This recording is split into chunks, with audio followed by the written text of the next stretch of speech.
It's all on Aaron Rodgers, which means we are all, just like Aaron Rodgers, in the dark. You are Locked On Packers, your daily Green Bay Packers podcast. Part of the Locked On Podcast Network, your team every day.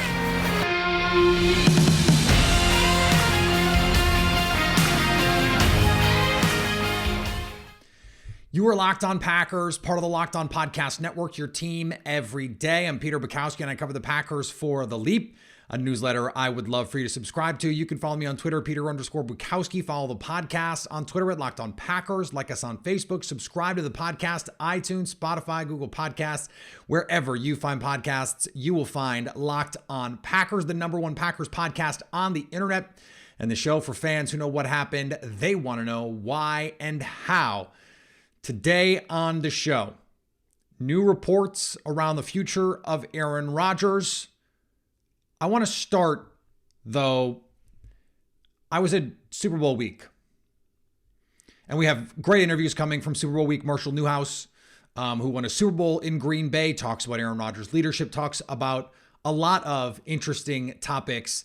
We're going to have that interview later in the week. Carson Palmer offered his thoughts as someone who used to share an agent with Aaron Rodgers, who was the architect of his own trade from the team that drafted him. It's really useful, I think, to get his insight into all of this. That stuff is coming up. What I think is interesting, and I think helps frame the reports that we're getting, is talking to people at Super Bowl week. No one knows what's going to happen, and no one really even claims to know. Like, plenty of people have takes. Hey, this is what I think he should do. This is what I think he will do. But no one is saying, oh, it's done. He's doing this. No. Even the most plugged in people you would think would know the answer.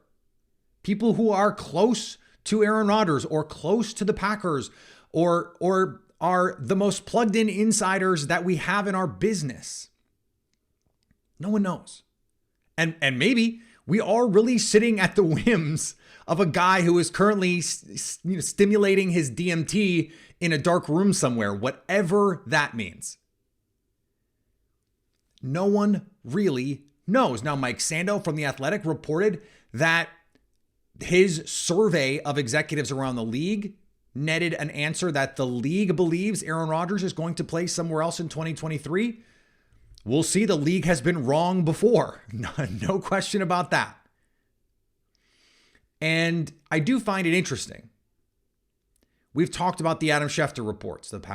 He believes the Packers are going to shop Aaron Rodgers, that they don't want to trade him anywhere in the AFC. And then you get the NFL media reports over the weekend from Tom Pelissero and Ian Rappaport that the Packers will trade Aaron Rodgers if that's what Aaron Rodgers wants. And if he wants to come back, he will come back. This is putting the ball in Aaron Rodgers' court. Now, what's interesting about this to me is those are framed differently for narrative purposes. Adam Schefter putting it out there that the Packers are interested in doing all of this stuff to Aaron Rodgers. There is the active party in this case, which is the Packers. They're the ones deciding. It doesn't take, a soothsayer to see where that might be coming from, that information. And then you have this other report about the Packers. Oh, they will do whatever Rodgers wants. They will acquiesce to whatever he wants. It is not hard to figure out which side would want that to be the case. This has been the war of words for the last few months and really the last few years on who is trying to get out of this relationship and why. I'm not even that interested in that. I'm really not, because interestingly, in both cases, it ends likely with a trade. It's either the Packers want Rodgers out or Rodgers wants out. Either way, it ends with Rodgers out. So how we get there, honestly, not that important, because the outcome is what matters, because that's what you have to plan for. And that's what the Packers are having to plan for. That's what Rodgers is thinking about when he's trying to make a decision about where I want to go. Where can I go? What makes sense? Is there a location that's better from a football standpoint, from a professional standpoint? There's myriad reasons to consider certain places.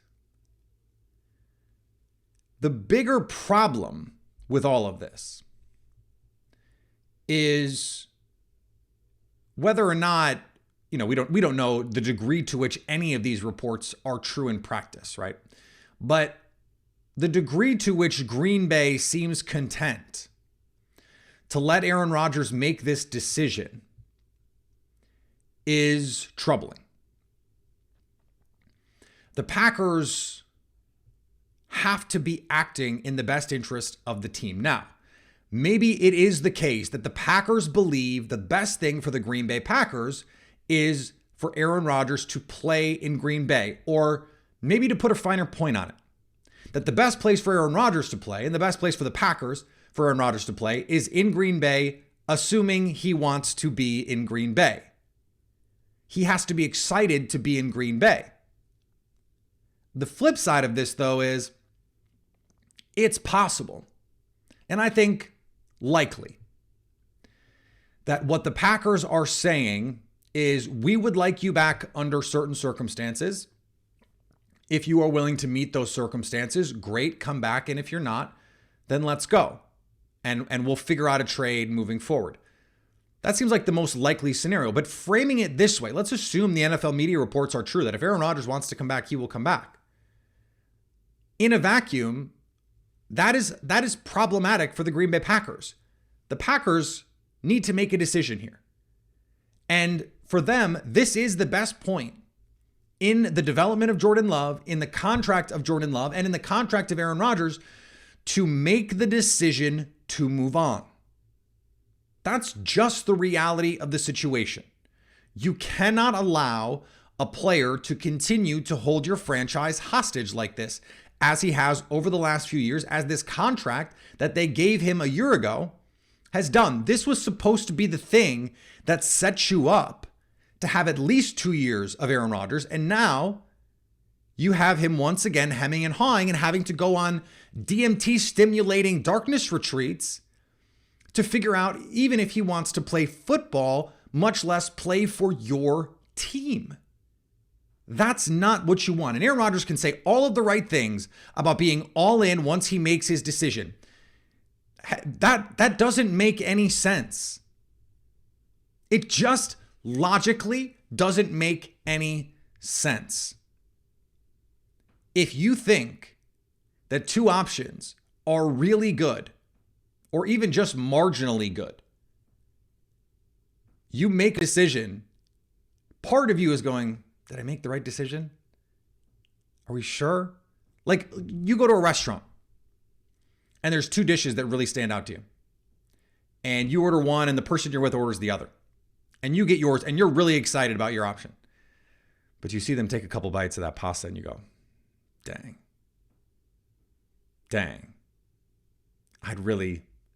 I kind of want a bite of that pasta. You might be really enjoying your steak or whatever you ordered, but you're not all in. And when you get to that point in a relationship, in this case, in a professional venture where you have to be so invested in a football season, you have to be so mentally, emotionally, physically, spiritually, ecumenically locked in that how many years in a row can you be hemming and hawing? How many years in a row can you wonder, am I making the right choice, before it becomes impossible to believe that once you've made the choice, you're even 50% locked in, all in.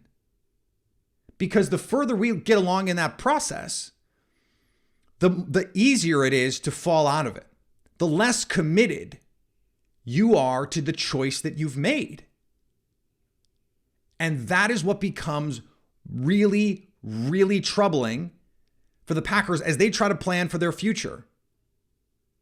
Now, there are things that the Packers can do if Aaron Rodgers wants to come back to go compete this year. The NFC is wide open. They can go do that. But that is just as big a reason to say, hey, you can go win with Jordan Love. That's okay. I'd rather have Jordan Love and a first round pick in Darren Waller, or I'd rather have Jordan Love and a first and 13 from the Jets and whatever stuff, Corey Davis, because I can go compete right now and I'm setting myself up long term. Because you're not doing that with Aaron Rodgers. Whatever you're doing with Rodgers, you probably have to make another move, a big move to try and go compete right now, because this is it. This is the 1 year. And anytime you're building for 1 year, you are setting yourself up for failure, especially when that 1 year comes with potential costs to your future. And in the case of the Packers, there's just no way to make the money so that it's not going to be painful whenever Aaron Rodgers is no longer on the team. There's just no way to do it. And if you make a move, let's say you go get DeAndre Hopkins in a big move. We're going to talk about that in a second. That's great. That's cool that you go do that. But then what happens in a year?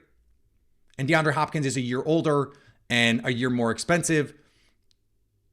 Now how is he helping, what is a 10 or 11 win team at best? This is making it really difficult to plan for your future.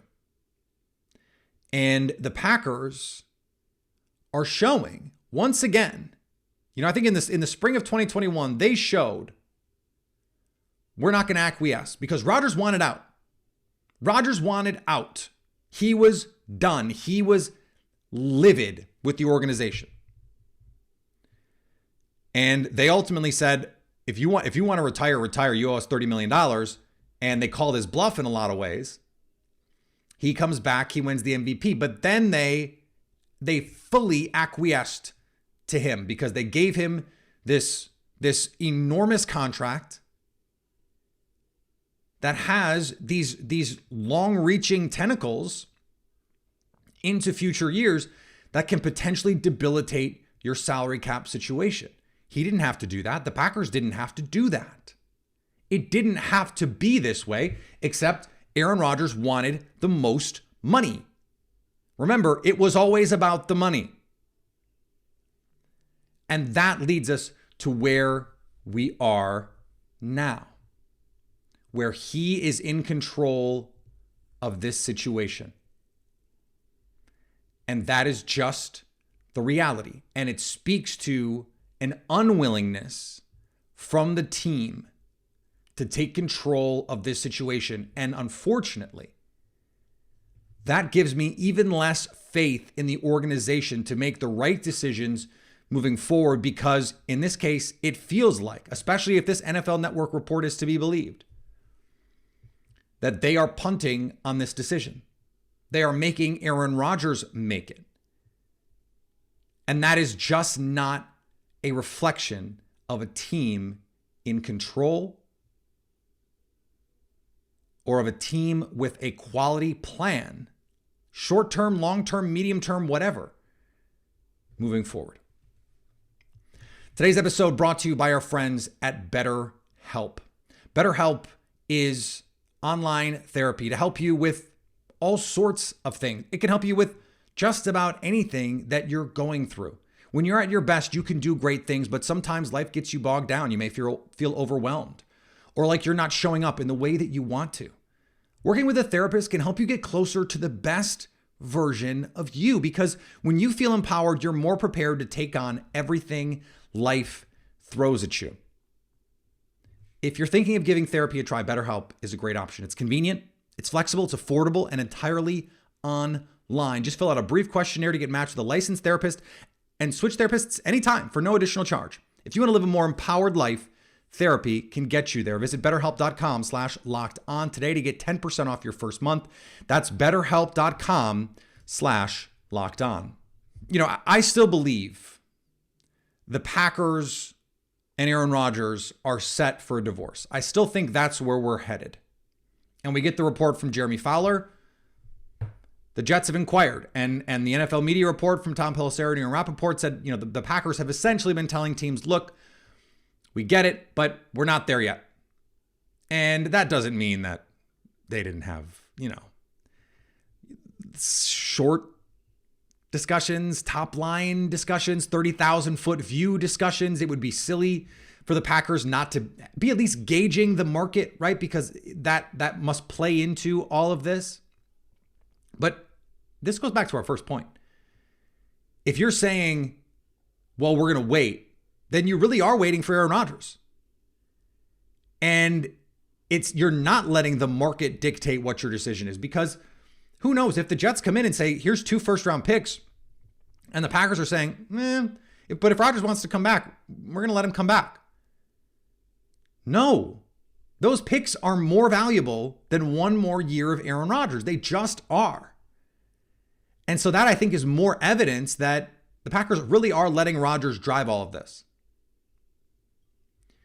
Now, let's take this report at its word.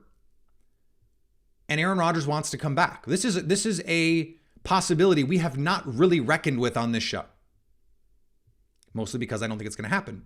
But I think it's something we need to deal with. And one of the reasons why I was thinking of this is I was looking at the Eagles roster. As of this recording, looks like Shane Steichen is going to be the new Colts coach. He's going to bring with him Brian Johnson, the quarterback's coach, to be the OC.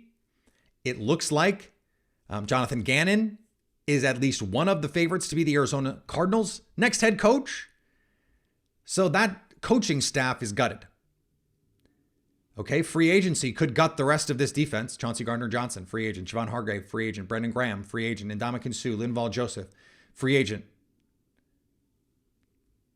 Robert Quinn, free agent. TJ Edwards, free agent. More than half of the guys who regularly play on that defense are free agents.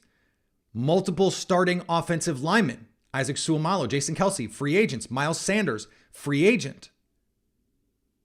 Now, they're going to have some room to play with here, but this team is going to look very different in a year.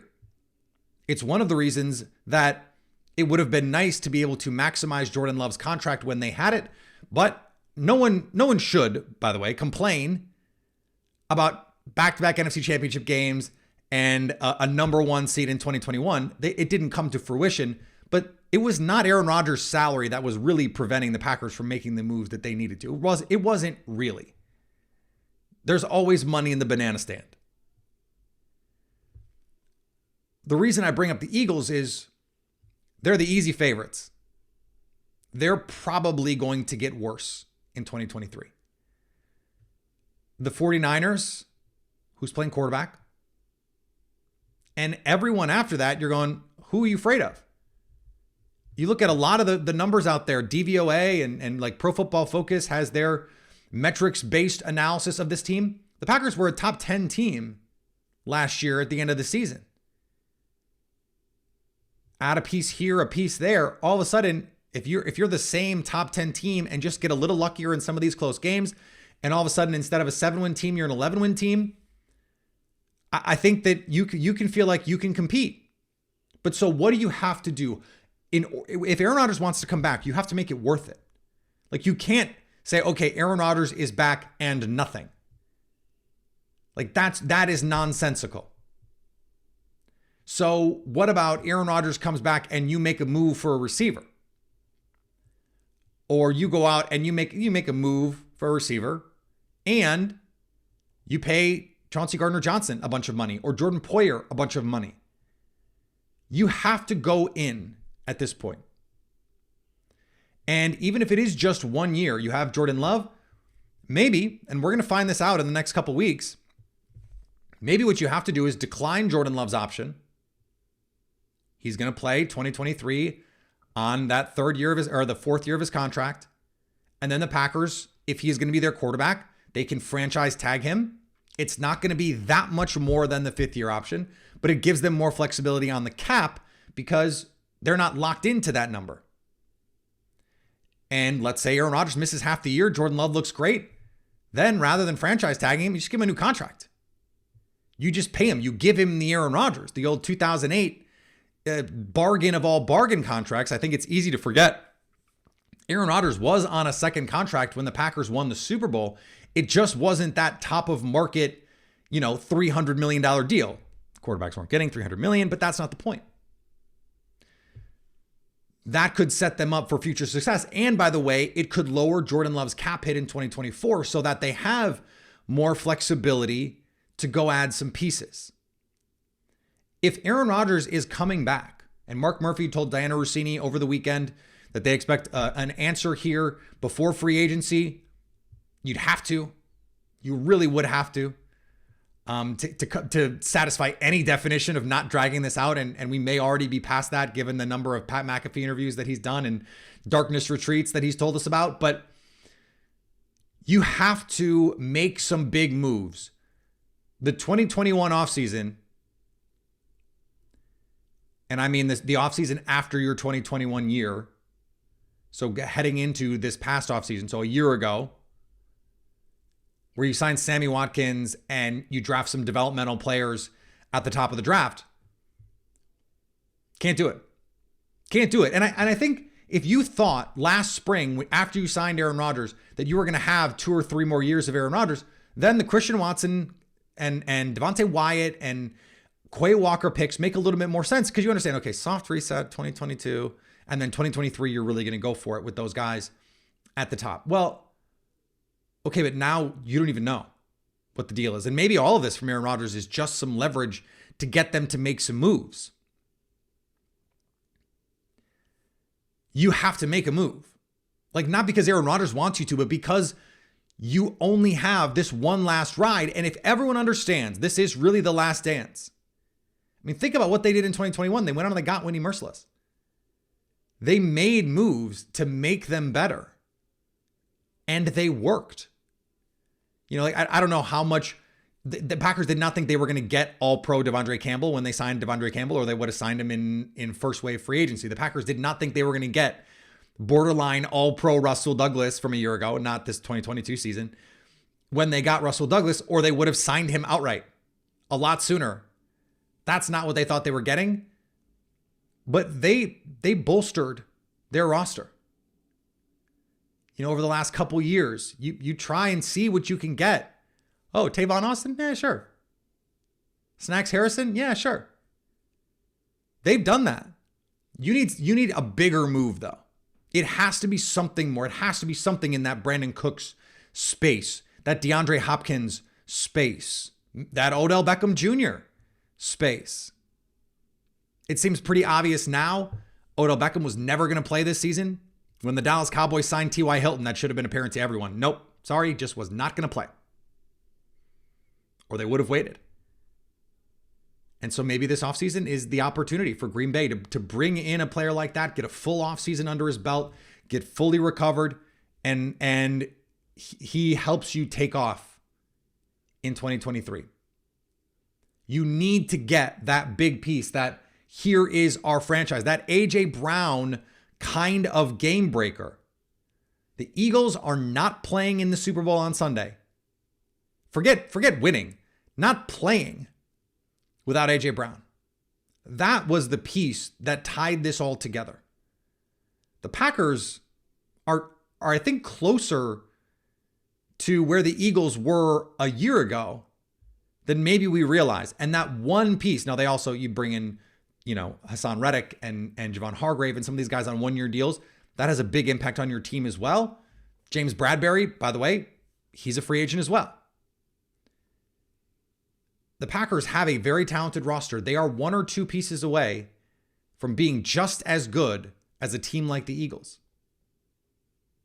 But you have to be willing to go out and do that if Aaron Rodgers is coming back. And maybe that is exactly the conversation that they're going to have after Aaron Rodgers' DMT retreat. Figure out, okay, what are the moves available to the team? Can they get this done? And how do you do it moving forward? Because apparently no one is behind the wheel for Green Bay to actually make these decisions. It's got to be up to Aaron Rodgers. All right, we're going to finish up with our mock draft Monday. Today's episode brought to you by FanDuel. The midway point of the NBA season is here, and now is the perfect time to download FanDuel, America's #1 sportsbook. Because new customers get a new sweat first bet up to $1,000. That's bonus bets back if you don't win. Just download the FanDuel Sportsbook app. It's safe, secure, and easy to use. Then you can bet on everything from the money line to point spreads and threes drained or top scorers or all kinds of fun stuff. The Bucks, they've won 10 in a row as of this recording. They're crushing it. Just bet the over on Giannis every game. I'm probably going to make some money. And when you have a no sweat first bet, it doesn't matter if you don't hit it because you're going to get bonus bets back. So don't miss your chance to get a no sweat first bet up to $1,000 in bonus bets when you go to FanDuel.com/locked on. That's FanDuel.com/locked on to learn more. Make every moment more with FanDuel, an official sportsbook partner of the NBA.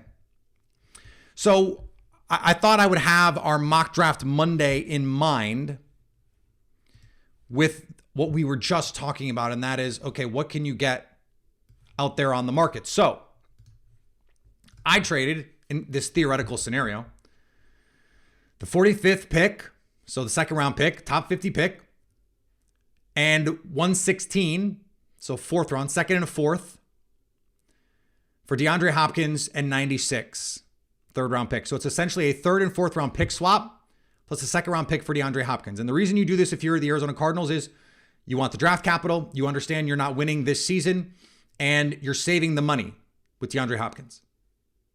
I don't think they're going to get a first round pick for DeAndre Hopkins. So find that value, find that distressed asset. He is exactly the kind of receiver. I think he fits in Green Bay more than almost any other team that might be interested in his services. Because if you look at the contending teams, in a team like Dallas, CeeDee Lamb can go get you a bucket. Like, especially from the slot, he's going to be open. That's not really their problem. San Francisco doesn't really need him. And I don't know, who are the rest of the NFC teams? It seems like Adam Thielen is coming back. You have KJ Osborne. You have Justin Jefferson, Minnesota. Does that make sense? It could make some sense for a team like Detroit just to bolster things, but you've got Jameson Williams, you've got Amon-Ra St. Brown. Now I think a team like Buffalo, that makes a lot of sense. But they've got a lot invested in someone like Von Miller. They've got a lot invested in a lot of places on that team. So the Packers might end up making the most sense for someone like DeAndre Hopkins. This is assuming Aaron Rodgers comes back. I've had people complain, oh, you have an Aaron Rodgers trade in every one of your mock draft Mondays. By the way, not true. But I thought we do the flip side of that. So now you don't have a 45th pick. In this mock, Peter Skoronski, the Northwestern tackle, fell.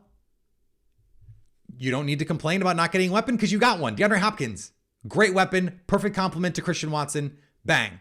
Okay? Skoronski can play tackle, he can play guard, he can play center if you need him to. There is a ton of value here. Maybe he doesn't start year one, but maybe he does. Maybe he outplays Josh Myers. Maybe he outplays John Runyon Jr. Maybe he's your day one right tackle. You have a lot of options with him.